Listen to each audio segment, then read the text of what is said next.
Curtis A reached out to me, said make a theme song for my show. Said alright, just give me all the details, man. And my homie says he don't know. Well, if you're gonna pay me big bucks, cause I might should have something to say.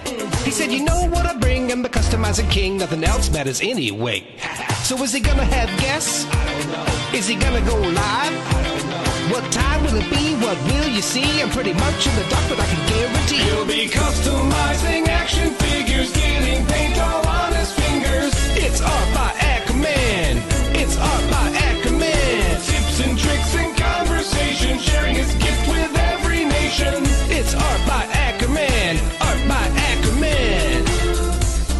You best get ready, cause now it's time for Art by Akerman. All right, welcome back, folks, to another How'd They Do That? This is the series where I talk to folks in the community about their art and how they do it. So it could be different paint styles, photography, sculpting, anything like that. And I really have the pleasure of talking to somebody today that does a lot of different stuff. So, I mean, he sculpts, he paints, he customizes, he's got a successful business, you know, just doing a lot of stuff. So you probably, if you've been in this community for any length of time at all, you probably know him and know his work. But if you don't know his work, you probably at least know his finger.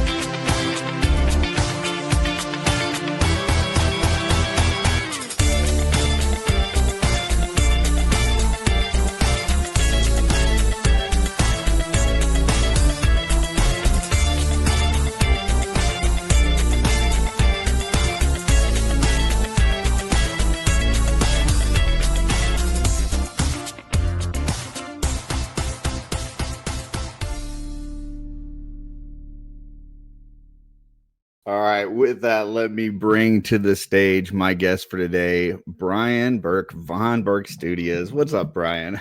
Dude, I was rolling on that. Oh my God, that's hilarious. First of all, your intro song is the best out there, man. I love that. That little montage is beautiful. Jeremy DeWitt is pretty dang amazing at putting those things together. So, so good. Yeah, if anybody out in the community is looking for a song for anything, man, I tell you what, Jeremy DeWitt is so talented. He can create an earworm for sure. Dude, it's amazing. And that montage with the finger thing, that's hilarious. I never in my wildest dreams would have thought there would be that show. I'm going through and like collecting pictures like I do for these slideshows yesterday, and I'm just kind of going through your Instagram. It was like finger, and I'm like, you know what? I'm just gonna record this, and I just started swiping through, and I kept swiping until the next video that didn't have one. I think it was like a wheel that was running. Oh my God. So I was like, okay, show well, my I guess that's family it. That's hilarious. That's hilarious. I'm in tears. So you know, obviously there's a lot of directions we could go with this. Yeah. You know, you do it all. Like you dabble in a little bit of everything. So we'll talk, I'm sure, a little sculpting and a little painting and customizing and everything. But first, let me pull up the slideshow. So throw us down here at the bottom. I think there. Cool. We can make it a little bigger.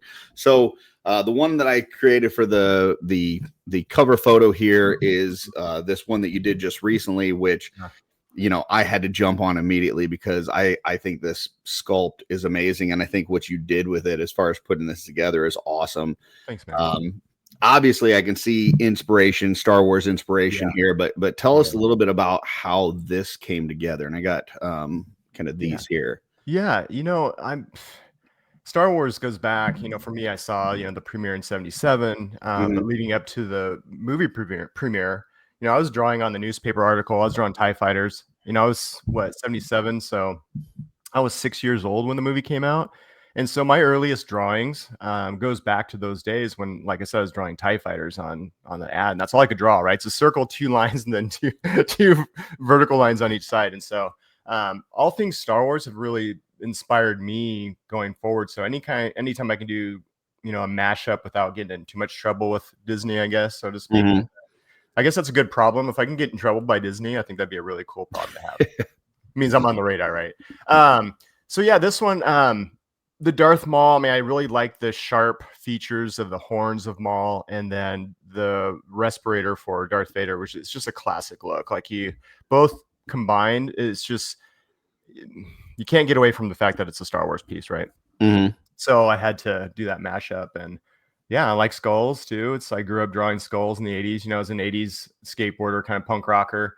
Mhm. And so skulls were a big thing then. They still kind of are now. And so if I can squeeze one of those in there in some sort of a tribute sculpt, I will. And you'll see that happen from time to time. Well, and I'm sure we'll talk about it as we get through some of the other pictures as well. But you definitely do a lot of things that are like terrifyingly cool. Yeah. If I may say, like stuff like that's, whether it's skulls or monsters or, like, stretched skin and Yeah. gruesome things that you look at and you're like, oh man, that is gross, but it's gross in a really awesome way. Yeah.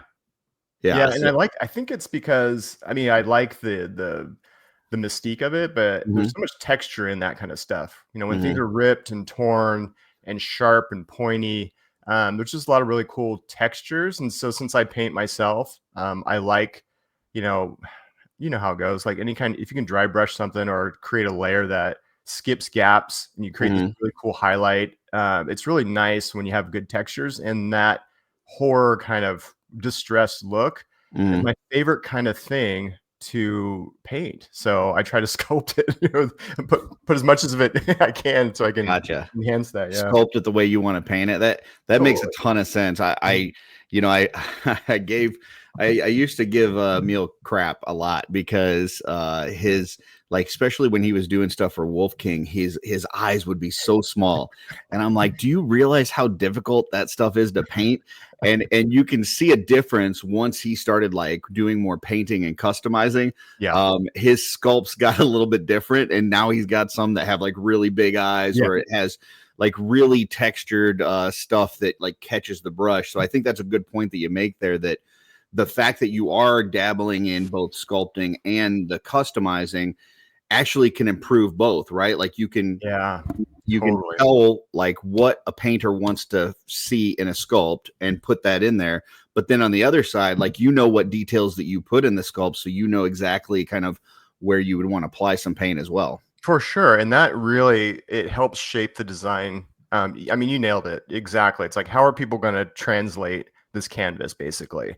And so the textures and then how's it going to photograph? If you have a lot of overhanging items, like for example, this sculpt right here, those horns, even that left picture is just overhead shop light, but it's creating some really cool contrast on the right side of his face, right? Even that other shop light on the opposite side, there's that other cheekbone, his left cheekbone's highlighted. So when you look, there's texture in there that really, loves the light, really absorbs the light. And so having that concept really helps. And like going to the point of, or back to your point of like the small eyes or anything like that, Eric Treadaway made a good point a long time ago, and this is something I hold myself accountable as well, is that when you're sculpting at the heads are about this big on the screen, right? And so the detail that you see there may not translate when you print. It may seem like you're going to see that pore, or you might see that little scratch, but a lot of times, like a scar or a gash is not realistic in this at scale. When I'm sculpting, I have to actually make that scar really fat. It looks weird, right?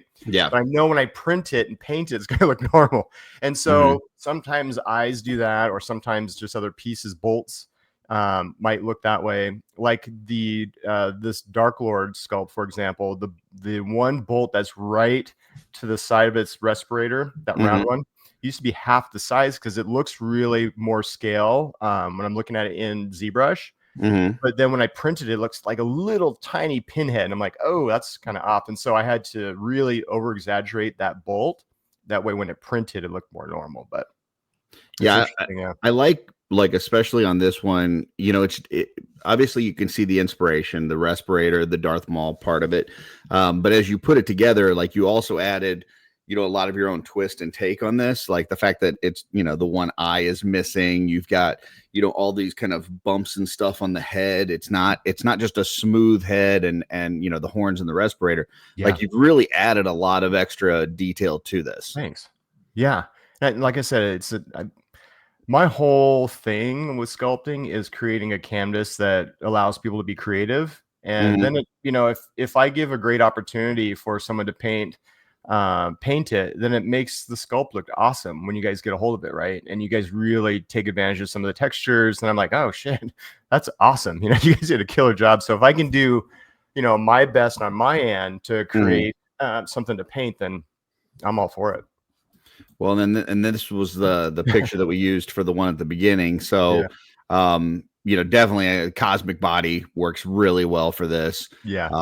Love the way that you painted it up. It looks fantastic. And then I don't know what you did for that weapon there, but it's super cool. That light whip. That was something I wanted to do for such a long time, was how do I figure out, I wanted to have it light up for Legion's Con, right? I was like, how do I do this? And then you know, it would have been so easy, and I could have easily done a lightsaber that was lit up, you know, with an LED strip in there or whatever it's going to be. But I was like, this is a different kind of character. This is a mashup of Maul and Vader. What exists in the Star Wars universe? Like, what kind of a weapon that's a Sith style weapon? And the light whip actually exists. It's in Star Wars, and so it's. Oh, I didn't know that. Yeah, it's rarely used. I think it was actually, you've seen it in Ahsoka. So if you watch Ahsoka, there was a scene where the light whip came out, and so I was like, oh, that would be just really sweet. And the cool thing about the light whip is, in the lore, see, Jedis and Sith are trained to use a sword, right? And so they counter, they parry, they defend against a sword. But when they're up against a light whip, they don't know how. All the training is kind of out the door because they don't know how to defend against a light whip. Right. The problem with the light whip too, it's so chaotic that the user, it has to be pretty particular. It's a chaotic way of fighting. And so that idea, just doing the research of that weapon, really worked with who this character was, this Dark Lord. He's missing an eye, and if you look where his eye is missing, he's got this huge gash in it. Maybe that gash was from his whip, because Indiana Jones, isn't the story of Indiana Jones that cut on his chin was from a whip, right? Okay. And so there could, you know, wanted to build a story around that where it's either his battle with a Jedi, or maybe him trying to learn this weapon. He whacked himself in the face. I don't know.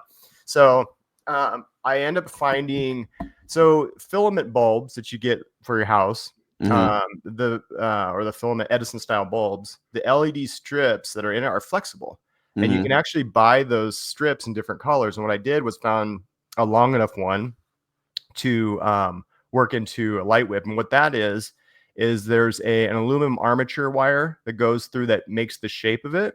Okay. And then I super glued the filament LED to that to make the shape. And then to give the chaos look, I took hot glue and I painted hot glue over and just like encased the whole thing in hot glue, and would dab it and pull it down. So sculpting the lightsaber to make it look like it was all erratic, right? That's awesome. And then when it lit up, since the hot glue was kind of like that cloudy, it wasn't clear, it gave that luminance of a lightsaber. And it gave it the white kind of look in the middle. Oh, dude, it was like perfect. I'll probably never do one again, but it was so complicated. And then you have to run this. I think it was like 32 gauge wires, where I found the smallest wires I could run down through the lightsaber hilt, up like behind his arm, behind the cape, and it came back down by a leg. That's one of the hardest things, is like hiding the battery pack or whatever that you've got for anything that lights up. Yeah. And the battery pack was behind the diorama. So it was a wild sculpt. And then the chest piece too, I popped out the stock chest piece and did a Vader style chest plug. So is that a sculpted chest piece that you plugged in there, or is that stuff that you put on top of a piece that already exists? I sculpted it. Oh, okay. Yeah. Yeah, that's awesome looking. Yeah, he was fun. Very cool. Yeah. Next one was kind of continuing some of the Star Wars vibe. Like, yeah, tell me a little bit about this one. Yeah. The skeleton body, that 1.0 body, have always been like just one of my favorite, just classic bodies from the get-go. And again, skulls and Star Wars. Some of my favorite mashups that I've seen people do is just like the horror kind of idea. And my idea behind this was, what if the Star Destroyer was lost, like in some kind of a warp, like in Warhammer 40K, right? And it came out the other side, or came out this wormhole fully mutated. Like everyone on board just became these things, like these, creatures or creeps or whatever it's going to be. And so this would be like a result of a lost Star Destroyer. Maybe the Star Destroyer was lost for years, like it had just disappeared for a long time, and then one day it appears and like, oh, that's strange, this thing, and it becomes this common enemy for both, the Empire and the Alliance or whatever it's going to be, that they have to fight against this new power that's like twisted and turned. And so that's what inspired this guy. And the Sand Trooper was always, I've always loved that look. That shoulder pad was just, I don't know, something about it kind of goes back to the Gladiator, the way Gladiators look with the big shoulder pad or single shoulder pads. And so it was kind of a no-brainer for this. I was like, okay, I got to do. And it was May the 4th. I'm trying to do a holiday sculpt per month. And nice. May the 4th, I had to do some kind of a Star Wars one. And I've been toying with the idea of a Stormtrooper, kind of a skull mashup. And that's what came of it. So I love that you've got these like storylines behind these characters you're creating. Yeah. Does that happen as you're in the process of doing it, or do you come up with that first and then like start on the sculpt and stuff? It usually starts beforehand. Okay. I'll build like a really, really high level kind of a Bible around a character, and then just outline kind of what they would be. And so what that does is it helps, quote unquote, paint a picture of how I'm going to paint it.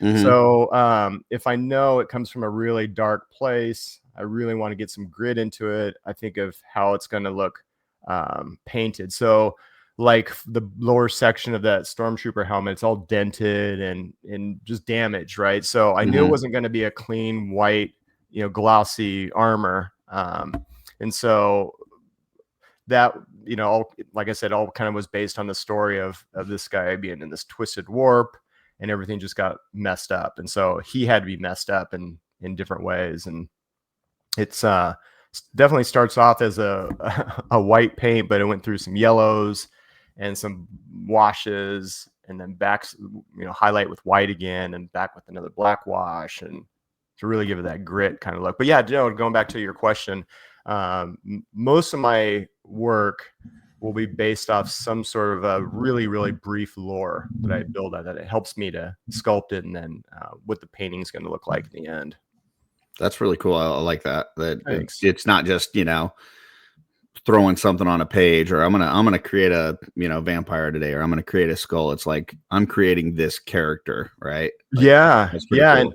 And I have some other things I'm working on too that have some really deep lore. I'm talking like scene by scene, like I'm writing kind of like a screenplay, like a storyboard of something coming up that's really, really deep and detailed. That's going to bring a lot of things together, which is a lot of fun. But I can't really say much about that right now, but that's coming. Okay. I think that's the first time I've really said anything about it. But well, when you do come up with these, like the story around this guy here, like, do you share that on your socials, or like how that's just something for you? Not usually. It's just for me typically. Okay. And I do that kind of on purpose because I have it all ready to go, and I could easily just write something up in a post. But sometimes I like the freedom that people may have to come up with their own story behind it. Yeah.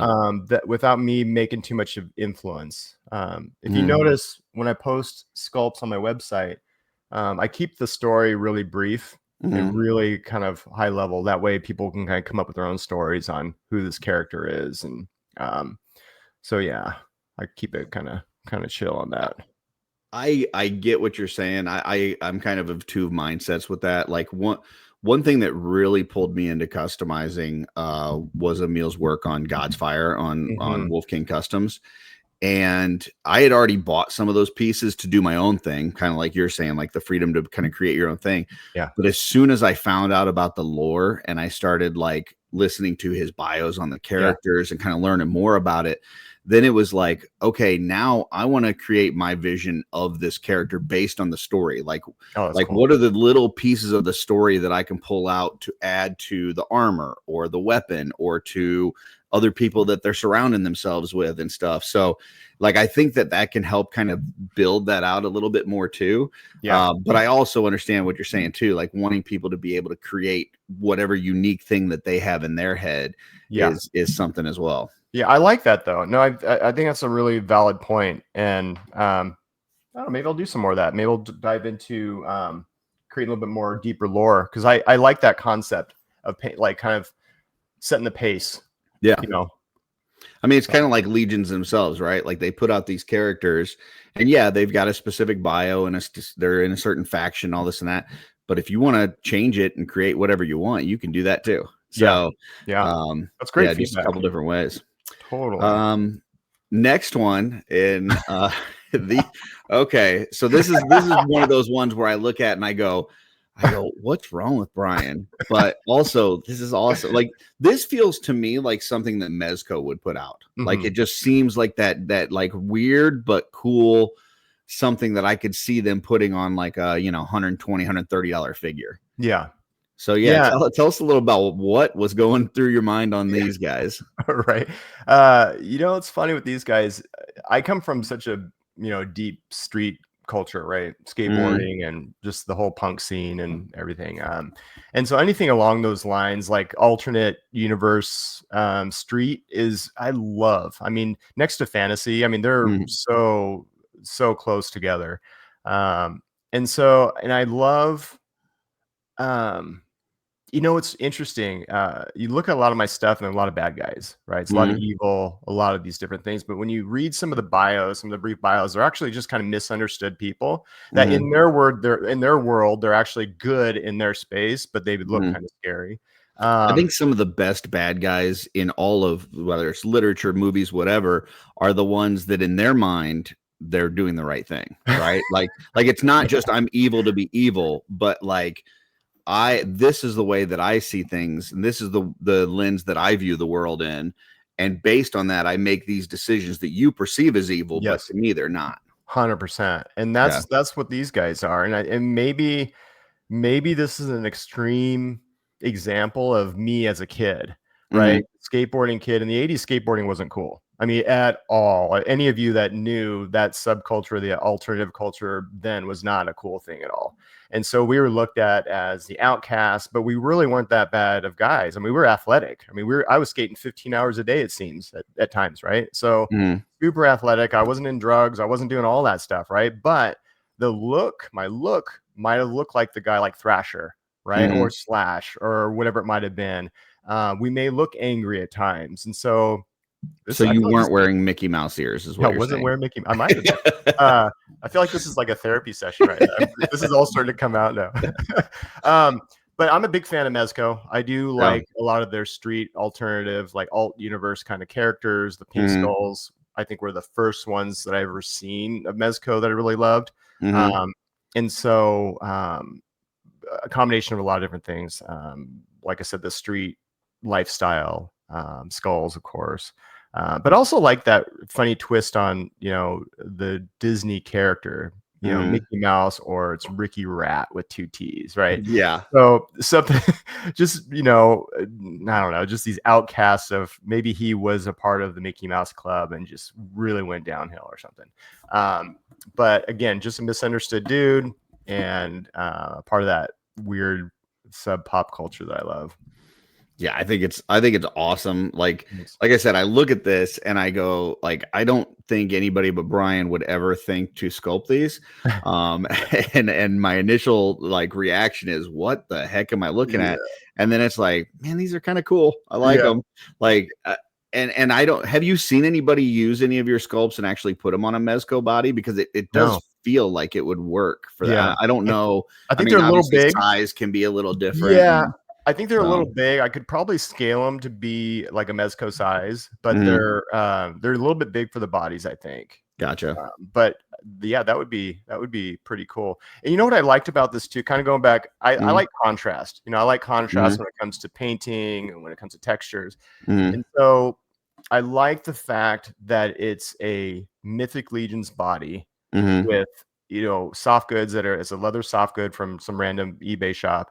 And then Mm-hmm. it's this random head, but it's all modeled on a, Four Horsemen character, which I really love that Well, and it feels concept. cohesive at the end, right? Like, Yeah. even though you've got a third party part, you've got some extra soft goods, and Yeah. then it all feels like one figure. Totally. And again, it's like, with the Four Horsemen Studios, they're my canvas, right? And Mhm. so the things I'm trying to do inspire people to be creative.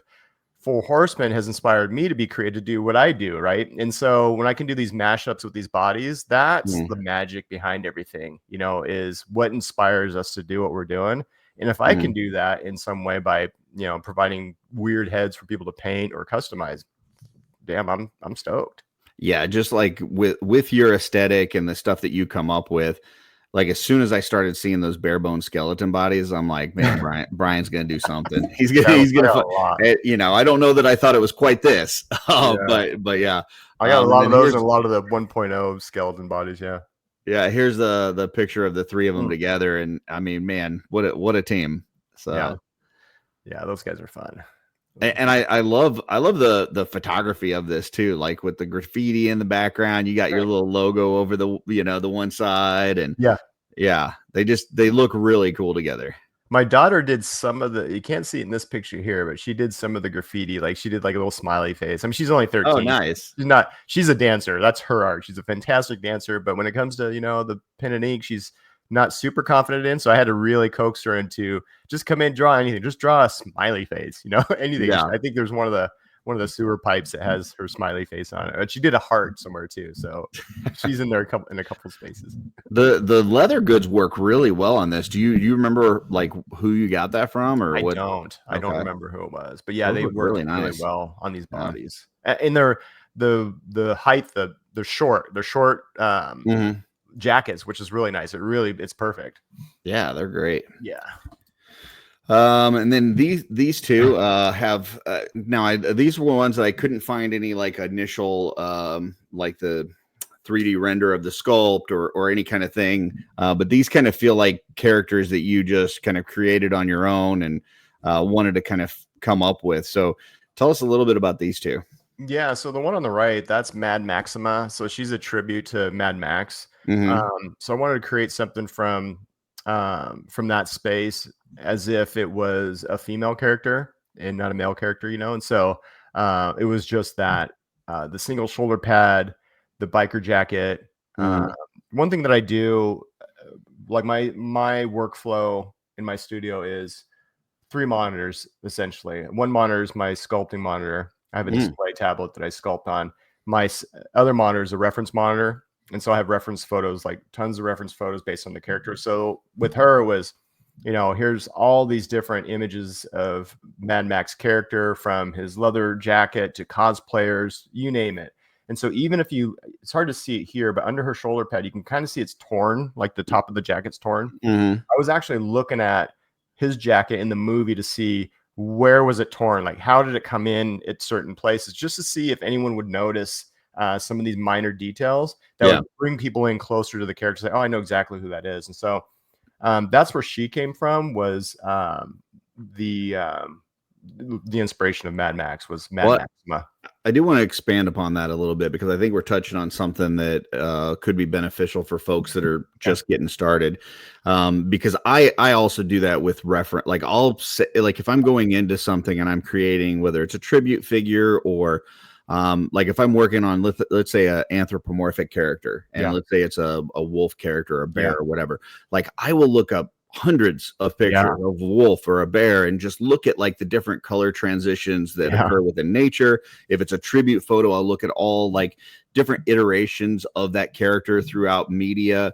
And it's not that you're, trying to copy it, because I know I've heard folks say in the past, like, I worry that might be like you're not supposed to do that. And it's like, it's about getting inspiration for those things, right? So like I've heard of people putting together their like little collage board, their like vision board kind of thing.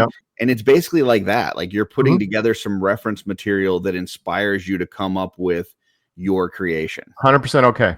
It's 100% okay to do, and that's what everyone does. The pros of the pros do that. You know, we all have reference. I use a software called PureRef. And it's PUREREF. It's a really nice. You know what it is. It's a really nice free piece of software where you can just drag images from one screen onto PureRef and create your own vision boards. And I have a ton of them. I have a ton of them saved. They're just, you know, from anatomy to specific characters to functionality of crossbows. Like I did a design for it's called the 6 Slayer, and it's a pistol crossbow that I sculpted on the mechanics of a real crossbow. So if you could actually, if you wanted to build it, it probably could fire, you know, like if you had the mechanisms on the inside work. And so, yeah, definitely the references are so important. And I think it's a big downfall when people don't use references. For sure. You can totally tell. You can tell when it's from memory. My memory isn't that great. So some of mine may even be just like how light hits skin, like face, like where if sunlight's coming down on a head, what are the areas that light up? What are the areas that are shaded? Like just things like that can help out so much when you're going through and painting. I think that's an undervalued part of the customizing process is getting that reference material. So I'm glad you touched on that. Yeah, and looking up like color palettes. Like if you look up color palettes for characters, like if you just Google search like color palette for Mad Max movie, blah blah blah, you know, whatever it's going to be, you're going to see all kinds of like concept sketches and the color palette next to it. You're like, holy crap, that's an amazing color palette. Now, it doesn't mean you have to copy it, but it gives you some color theory on what that character may look like in that space, in that world, right? And so you're like, oh, and these people are paid a lot of money to create these things, right? And so we have access to it for free. And one other thing that I want to touch on real quick while we're in this space is, you know, I think some folks they get in their mindset that it's like you have to be first or you have to be the best, right? It's not a competition, right? You know, I've seen some folks say, well, I was going to do a tribute of such and such character, but somebody beat me to it. Or, you know, so-and-so did theirs and there's no way mine could ever be as good as theirs. It's not about that. Like it's about creating your vision and bringing it to life. And if somebody else already did one, that doesn't mean you can't do yours, and yours may inspire somebody else to do something. So it's like a cook. Are you not going to cook a nice steak because someone else has never somebody else has already made a steak? Come on. No, you know that that Sand Trooper figure, Emil Wickman did one a while back, Star Wars tributes, and it was one of those. It was the same concept, you know, orange shoulder pad, but I want to do one too. And there's nothing wrong with that. I think some people, two sides of this. One is people that are afraid to do it because somebody else has done one. And then the other thing is people that get upset because, well, I did that and now this other person's doing the same thing that I did. And it's like, first of all, there's no original ideas, right? Like we all, most of us are in this kind of 30 to 50 age bracket, right? We saw the same movies growing up. We saw the same TV shows. We played the same games. Like we have those same things in our brain and experiences to where, you know, we'll see a new figure from the Horsemen, and the thing that triggers in my head on a custom to make is going to trigger probably 5-6 other people to think of the exact same thing. And so I think there, you know, some of that we just need to make sure we're not you know, hindering creativity. You know, make what you guys are going to make. So and I love seeing comments like, you know, when I post the Stormtrooper combo, people say, oh, that's my recipe, that's what I'm going to do. I'm like, that's so awesome. Absolutely. You're inspired to do it, because that's awesome to hear on my side of it, that it was inspirational, you know. For sure. I agree with you. So Mad Maxima on the right, and the left one was the Unbound. What was the 8 Unbound? 8, I can't remember. It's a Chaos Warhammer 40,000 Chaos group of Khorne berserkers that are special. There are these. The lore was that each one they try to possess with 8 different demons, I think, and not many of them make it. Like they don't make it, but the ones that do are just these ultra berserkers, and they're wild. And so I really love the concept of these like super, I mean, Space Marines and Chaos Marines are superhuman anyways, but these guys are like Exalted 8-bound is what it's called. Okay. And I mean, it says it in the name. They are exalted 8-bound, so they're bound by 8 demons, and they reach this exalted state because they're just like badass. And so I love the concept of it. And this is right here. This is an ogre scale size character, just huge. And so I had to sculpt the chest plate and the pauldrons and the backpack. Well, the head's also a new sculpt, and his axe, to really match up for this character. And it was a pretty challenging piece because the chest piece slips over the torso without the arms, and you got to pop everything back together. The pauldrons, I kind of created this kind of cool attachment system where the pauldrons don't attach to the back like on a 4 horseman figure. There is on the top of the shoulders, like where the snaps are. I created these bars that came out with ball joints. And so they actually snap in this way. And what it does, it gives you a full rotation this way and a tilt on the side so you can lift your arm up. That's cool. So that was that. And then the backpack, fit into that. But that was the inspiration behind that. I also sculpted the World Bearers logo on his belt. And what about like the ports, like on his leg and torso and arm and stuff? And then the ports I sculpted as well. And then what I did was green stuff. And so I did the green stuff and then pushed the ports into the green stuff as if the ports were being pushed into skin. That's really cool. Cause that's what I was going to ask. Cause it looked, I was like, did he sculpt a whole new leg for that and stuff? Because it looks like the skin goes over it. Yeah. But yeah, that makes sense. So you put the green stuff down first and then just pushed it in. And then I blended the green stuff onto the figure itself as much as I could. And then I was hoping, that the primer would cover, or sanding, between sanding and primer, it was going to cover the seams, and it did a pretty good job. Yeah. I mean, it looks like it's part of the leg. So yeah, thanks. And that was my, these 2 characters were a Legions Con showcase. And he was just massive. Just a big dude. But yeah, that's really cool. I like another one I won't do again. I mean, that guy was way too complicated to put together. I've done a couple of those where what I mean? Yeah, I'm glad it's done and never again. Then what's really cool is he sold pretty quickly and she sold really fast. I think she sold before it even made it to the Legions Con. But the beauty of that is, I love that it's in the hands of someone who really appreciates the artwork. Right? It's like it's so cool when someone buys a custom, and you know how this goes.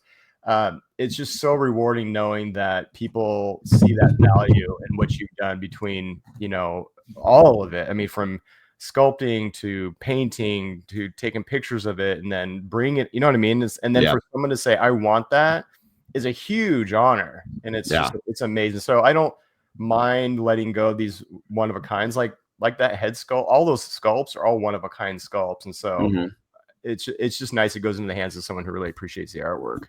Yeah, I mean, early on in customizing, I was like, well, I'm creating these things because I want them, and so I would never sell them. Yeah. And then as time got on, I mean, obviously you can only keep so much stuff in your collection. At the same time, as a customizer, I think sometimes you just need to get that out of your system. Like I need to create this thing. Yes. And it's not that I need to keep this thing, but I need to create this thing, right? Yeah. And then once you have, then it's like, okay, now I can move on from it if there's somebody that's interested and they want it in their collection. So I like that. Yeah, not last year, but the year before, I created this. It was called the Ronin Vengeance, and it was like a Mad Maxima, but she had this Ronin helmet and she had a leather jacket also, full custom, and I loved it. It's like one of my favorite customs I've ever did. And it was the first time I ever decided to sell a custom at Legions Con, and I sold it, and I was so hesitant to sell it. I was like, oh, and it was Michael Fondo. He's like, I need to have that thing. And I was like, no, I'm not selling it. And then finally he came back around like towards the end of the show. I was like, you really like this character, don't you? He's like, I love this. Like, okay, that means a lot to me. So, and that was the first one. Then last year was probably the first year I sold like a ton of customs. Like I brought more, and I was like, I really love that feeling that someone really loved that piece more than I probably did, And so it was really cool for that. Well, I know, I had Tanya sharing a table with me last year. She had taken up some space, and she had just gotten into customizing and stuff. And she kind of went into it and told people like, hey, I'm bringing this stuff, but it's stuff that I made for myself. I want it. Yeah. She goes, so if somebody wants to buy it, they have to love it more than I do. Yeah. Right. So like, if you're willing to pay to show that you love it more than I do, then you can own it. But totally, I've only sold 2 pieces that I've regretted, and they both use the exact same parts. So we'll see if I end up making a third one. But right, totally. yeah. I feel like All right, we got a few more to get through. So this I think is really cool. Yeah. Because it's not just a head sculpt; it like goes over a head. So it's like helmets that you made. So yeah, tell us a little bit about this. I need to do more of these, by the way, because they're really fun to do. Yeah. This goes way back to GI Joe, 3¼ inch back in the 80s. I think I got a Grunt figure, or maybe it was what's the guy with the laser who had the laser gun? Is it Flash? Oh, I wasn't a huge Joe guy, so I had a few, but I definitely am not the lore guy. I'm not sure what it was, but it was something about the helmets just coming off the figures was so cool. Or like divers that had like flippers that I really like that with the mask figures. The mask figures all had their vehicle, and then they had their little helmet that went on top of it. Yeah. There's something about that point of articulation I think is really cool. And it's, it's just as easy to do, or I don't want to say easy. It's just as simple to do a head, like a helmeted head like this. But with these ones, I really want to do a concept where you could do a helmet. Like I said, it goes back to my childhood, but also I really like the Dark Souls, Elden Ring kind of vibe. That's like some of my favorite genre of games. And I wanted to create something that, since the helmets were going to be big, they're going to be big over the heads anyways. Because if I were to do a sculpted helmet, it would be a smaller silhouette basically. Right. So I wanted to, like, the 4 holes on the front with the horns, I wanted to look kind of gaudy, right? So it being bigger worked because it was like that weird kind of twisted kind of vibe anyways. And so it worked out really well having them be helmets and being a bigger size for it. So you look at the one on the left in that picture, it's a big helmet, but it works. It makes it look like kind of like a juggernaut, kind of like Dark Souls kind of juggernaut, basically, kind of. Well, and I love, I'm people could paint these up different ways, but I love the fact that you went with this kind of like rusty, grungy look to it as well, right? It looks like it's something that is old and beaten up and has taken quite a few blows, and it's just so strong and sturdy that it's still usable after a lot of battles. Yeah, thanks, man. Yeah, that was a fun set to do. I need to do, like I said, I need to do more of those helmets. I have a base model that I use. It's just the shell, and then from there I can do add all kinds of different attachments and distressing and different face holes or vent holes or whatever it might be. So it cuts the process down a little bit having that. So I need to do more of that, but dude, I need to do a lot of things. I got so many things. Don't you have like a lot of things? How many things? I got so many projects that it's like, oh, I'm going to get to this and that this week, and then things come up and work and kids, and it's like, man, I just need more time. So what's your biggest back burner project that you really need to get done, but it just hasn't been done? So I've got, my wife Darla and I, we met playing World of Warcraft, and I had sculpts made of my character's head and her character's head from World of Warcraft to make characters for us. Those heads were sculpted 2 years ago. Yeah. Oh my God. And I've got the parts to make the stuff, but it's like everything else kind of seems to jump it in line, and I really need to make those. But dude, those would be amazing. I know. I can't wait to see that. Yeah, it'll be fun. That's obviously one that I would never sell, but I gotta finish it first. But the story behind that is, dude, it's such a simple story, but that's dude, that's killer. It would be fun. So here we've got something else with like a removable hat. Tell us a little bit about these guys. Yeah, so this is the Plague Doctor. I created one for Legion Shop a long time ago, a few years ago, which I really loved. What I wanted to do differently this time was I wanted a removable hat, just because of a couple of things. I've done a lot of research on Plague Doctors, a ton of research on them, and I like the idea of who they are and what they do and how the hat looks. I liked it almost better without the hat, but the hat is what gives it the Plague Doctor look. And so it has more of like a gothic kind of a streamlined kind of look without the hat. So I needed to do both, but I didn't want to do 2 head sculpts per se. I wanted to really challenge myself to say, can we do something with a hat that can be used elsewhere? Like maybe it's a just on a skeleton body or something, whatever it's going to be. And so the plague doctors are just really cool. They have that really cool kind of like look to it. Like I said, the Gothic look. And again, I wanted to solve that challenge I had about, I like them better without a hat, but also I want them with a hat. And then the bottom, and the logo on the forehead wasn't really anything. They were just like leading lines. I wanted to create something on the forehead, but I did the diagonals as leading lines to direct your eyes to different parts of the, I don't know, it's nerdy stuff. Anyways, then the bottom right-hand one was the Gothic version of it. And it has more of the bone kind of application going down the front. And then the stitching across the mask are wider like straps, whereas the original, the top right one, are just like studs basically.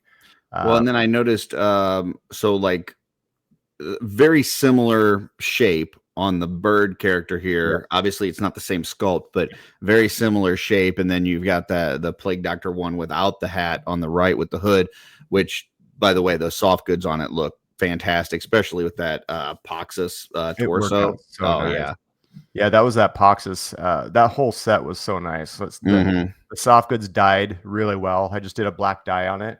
But that hood, that really weird hood thing, was like so neat, where it just kind of just comes over the head and frames it. It was a perfect figure to create something like this, because you have the weird distressed arms, like and the armor's all kind of damaged. And so this was like the leader of the apothecary, basically. He is the guy who comes in where the plague doctors try to help people and try to, fix a situation. He comes in when there's no hope and just kind of burns everything down. Like when you see this guy coming to town, there's no hope. They got to eradicate, burn everything down. You're in trouble. Yeah, you're in trouble. And that's why he's infected. He's kind of on the death's door himself, but he doesn't care. He's like, I've already got a death sentence and I'm just going into it. Yeah, I love the overall look of that. Thanks. And then the bird one, now, is this an older one, or is this something? It's a newer one. It's the head and neck are new sculpts that I did for this character, and I wanted to do something that was kind of weird, with the longer neck kind of vibe, went with the longer, slimmer body. So I have not. It's kind of funny, that head. It's called Falcor, and I haven't Falcon or Falc. I can't remember his name, but I haven't released him onto the website. And I need to, but it's more geared towards that neck piece, so I have to kind of re-engineer the inside to work better. Gotcha. I wanted to make something. It's a full body repaint. I think it might have been a Decimus body, extra one that had broken pieces. I kind of helped fix. Repainted everything. It's such a beautiful sculpt. The body itself was so fun to paint. Like all that design on the torso and everything that they did at Four Horsemen is just a beautiful figure to paint. So I had to take that on. And then the wings, the funny thing, again, I want to do something really weird. I popped the top, sections of the wings off, and it's just the little stubby wings.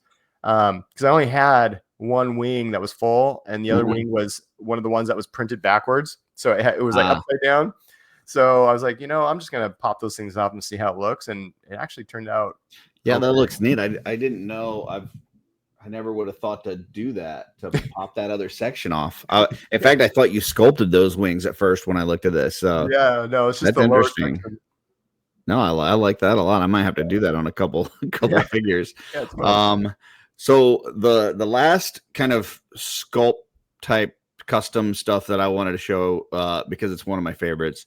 Okay, so the Six Slayer is, it might be my favorite weapon of all time. Oh, cool. Like I very much dislike the crossbows in Mythic Legions. Like I just, I'm like, man, I just wish they had a handle. And I know they're like, historically accurate for the time period. But this thing is it's just awesome. It's really cool. Thanks. And spoiler alert, so we are testing right now. It's myself, Jesse, Trevor Williams, Nate Strong, and Bill Dranowski are testing the 4-H role-playing game with Joe Gonzalez as our DM. Nice. And Trevor's character is a vampire that's using 2 of these. So he is dual wielding 2 Six Slayers in that campaign. And it's a tribute. It's a tribute to him. Oh yeah, yeah. It's the 1/6 shooter because it's a 6 Slayer. Yeah, and so this is okay. a tribute to Trevor. And actually, if you look at the bolts in the clip, there's 6 of them, so you can see 3 there. There's a 4th one, and then I engineered so as if there would be 1 in the chamber. So there's 4 actually that would be in there. And this was going back to my earlier conversation about like understanding the mechanics of a crossbow. Like, what would the firing mechanism look like, and what kind of trigger can I do that's not going to break off when I ship it, right? So it was a squeeze trigger.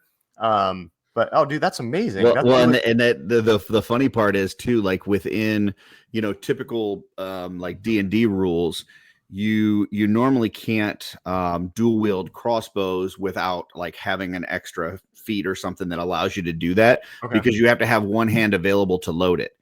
But because it's got a clip. Yeah, and it's already, then he's able to dual wield them. So that's awesome. That's so cool, dude. Thanks for telling me that. Yeah, it's just and I just love this. I think somebody had sent me one of these like in a package I had gotten a while back, and I was like, dude, I love this thing. And I think when I bought the head for the Maul Vader kind of mashup, I ordered a couple of these because it's just my favorite weapon. I think it's just so cool. I wish you could. Yeah, can you just tell us a little bit about like how this design came together with the skull and the clip and everything? Oh man, I wanted to have something that had melee ability, right? You only have 6 shots, and this is Eve to the right, so this is her weapon of choice. And basically the Eventide are these monster slayers, basically vampire slayers / like Van Helsing style, if you would, type characters. And so she is kind of the assassin. She's the first in. She goes in with another character named Curfew. He's a skeleton character, double axe. Acts as a bodyguard, melee person if they get close to her, basically. But she's usually the first one in. And I wanted to do something that a weapon, like I said, that has some melee properties. So the bayonet in the front was a part of it. Skull, of course, with the mouth open, bolts shooting through the mouth, is oh my gosh, I'm going back to when I was designing. I'm thinking, what did I do? What's really interesting about this, I'm just gonna tell you my thought was remember I had a bolt inside the model in ZBrush, and I was moving it, sliding it in and out as it's firing out the mouth, and I was checking the clearance of like the bayonet and the teeth to make sure that it actually would. Dude, I'm telling you, I do stuff like that, and no one would ever notice. Yeah, I always like look at But I know. I know it's there.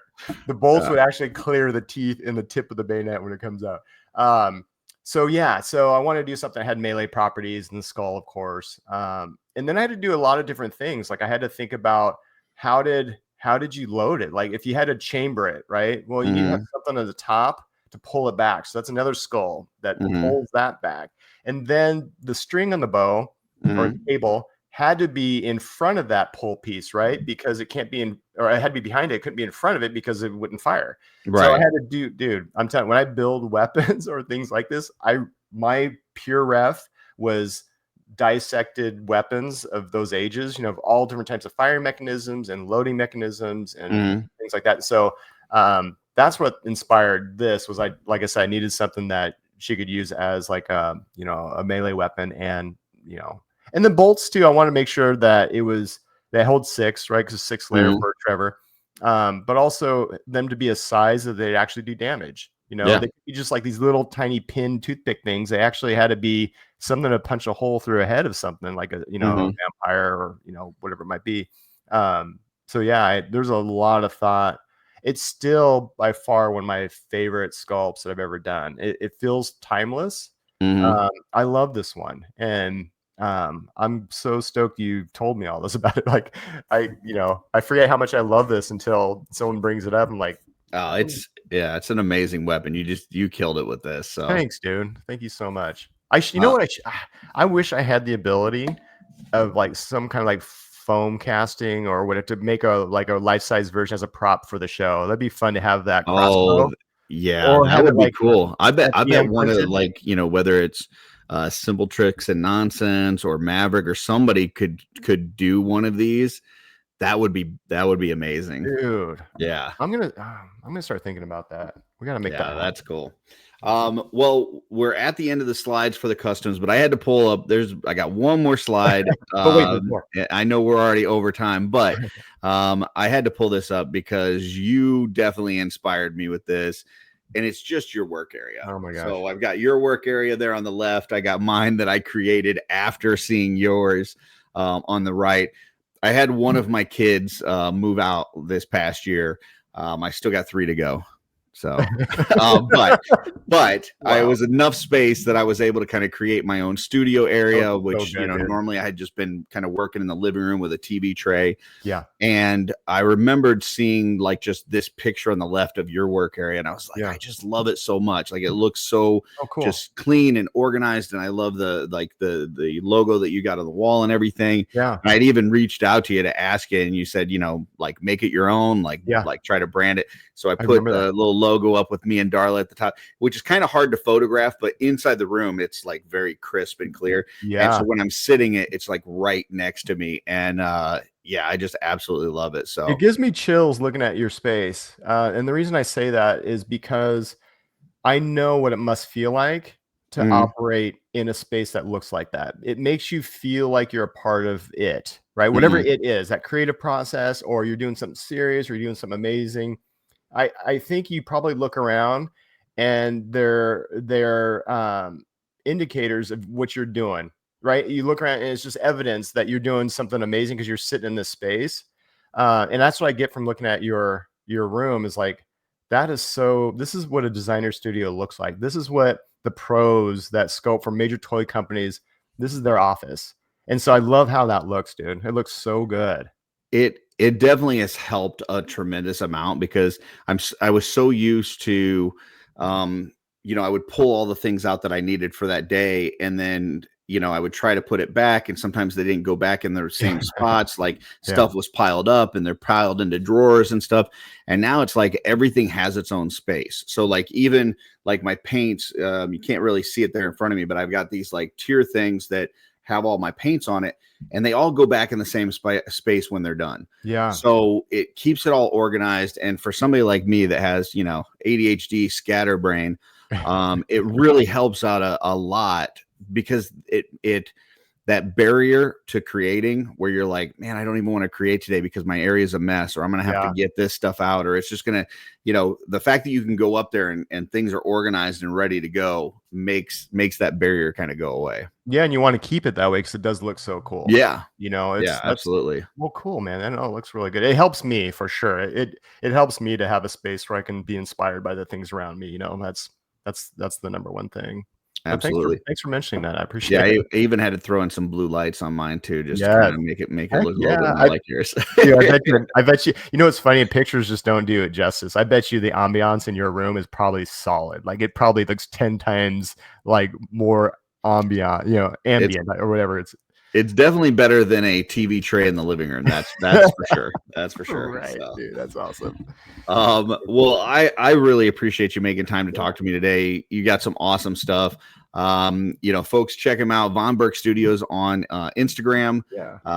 Anything else that you want to promote that you've got coming up? No, I'm just plugging away. I'm trying to do really challenging myself with, we have Von Box. And so Emil and I are doing that. And we're challenging each other to have a new character theme idea per month. So that's been a lot of fun. So that's exciting. You can check that out on the website too. But, I'm trying to do monthly holiday sculpts now. So exclusives are kind of a one-off thing where once they're done for the day, they're done. I'll retire forever. And anyone that knows me knows that I don't ever bring those back. So if you want to get one, make sure you get one. Still working on the theme for next month. But that's the newest thing. Just doing the new holiday. May the 4th was the most recent one, and it was pretty big. I bit off more than I can chew on that one. I think it was massive. But yeah, so I'm trying to get creative, help push myself to create more. And doing this full time. So I'm, in the studio. Oh, that's cool. Yeah, I'm doing this. I'm in the studio usually, working, probably drop my daughter off at school, 8:30 until about 9 to midnight. Sometimes depends on, Oh, I'm in wow. and out printing and painting and doing different Yeah. things. But yeah, so that's what I got going on. That's kind of what I do on a daily, and doing shows like this is freaking awesome, Curtis. I Now, appreciate you having me. This is so much for fun. sure. I mean, I definitely knew I wanted to have you on. It's just like, normally we try to keep it to around 45 minutes, which Yeah. we blew out of the water here. But I'm like, what are we going to talk? Yeah, like, where do we focus? Because you got all this stuff going on. Yeah. On the Von Box stuff, like when people, because you got a non-painted and a painted subscription, right? Yeah. When it's painted, are you doing all the painting for Yes. that too? Yeah. Okay. Yeah, I am. And I've got it down now where it's, kind of a production style where I have a turnstile of, things that's, chopsticks with toppers, and they'll run like all the heads on them, prime them, base coat, sub coat, all the stuff. And so That's it cool. goes, I don't want to say quick because it's never a fast process, but Yeah. faster than you might think. But yeah, so there's a painted version, which is the Von Box Pro. And then there's the standard, which is 2 heads, one sculpted by Emil, one sculpted by myself, unpainted. So they're both, same kind of concept, but one's painted, one's not. Yeah, I know. Just I talk to Emil on a regular basis, like, and I know that he loves that challenge of it, right? Like just the, like that there's a theme and that there's a deadline, like, sometimes, and I don't know, like when you're at work and stuff, deadlines sound very ominous. Like I don't want to, whatever. But when it comes to like creating and stuff, sometimes it helps to just say, each, like you were talking about the holiday ones and stuff, like having a deadline of each month I'm going to do this, or each week I'm going to try to do this. Well, this is what I'm going to try to accomplish, because it keeps you going in there and not letting it just slide and not be in that creative space. Because I don't know about you, but like for me, if I stay out of that creative space for too long, like it's not good for me mentally. Like I'm just not, I'm not a happy person to be around. Like I'll even have like Darla say, maybe you should do some painting today. Like, and that just means I'm being a jerk. So, and I think having that routine, that schedule is really important. I think for me, it keeps me out of necessarily, I mean, it is definitely a hobby space for me, but it's a business, and I'm working towards, commercial products. I can't say much about that either. It kind of leads to something I mentioned earlier. But that being said, I have to train every day. I have to keep working every day. I have to keep sculpting and put these hours in, knowing that it's what makes me better, and it makes me produce, right? And knowing I have a deadline to meet and be creative intentionally is really important. It's a good practice, I think. Very good. Yeah. Well, I appreciate it, sir. I'm going to put you backstage and close out the show. If you've got to run, I totally understand because I kept you over. But if not, hang out and I'll talk to you when I close it out. Sounds good, man. Thanks. All right. Thanks a lot. All right, folks. There's another How'd They Do That. Definitely go visit Von Burke Studios. Check it out. Whether it's the Von Box or the different releases that he has. I know he posts in the Cabal, like when he's got something new coming out. If there's sometimes there'll be limited quantities where, hey, it's only going to be so many of these and the sale is going to be on this date. You want to be on there and get it. And when you do get some of those, 6 layers, that thing's is just awesome. So appreciate him coming in, and a couple lessons from this one. Definitely use reference material. Don't get caught up in the competition nature of things as far as being first or being the best or whatever. Just do something and have fun and create. I love that he was having stories with his stuff. So try to do some of that too. Like when you're creating, like what is the narrative behind what you're creating? Sometimes that may help you through the process and get you inspired. So hopefully you guys pick something up from this that inspires you. If you do, and you do create something, whether it's something that you buy from Brian, or something that you just did because you picked something up that we talked about today, make sure you tag him, tag myself. We'd love to see what you create. Because we want you out there having fun and creating some art. So till next time, folks, keep creating.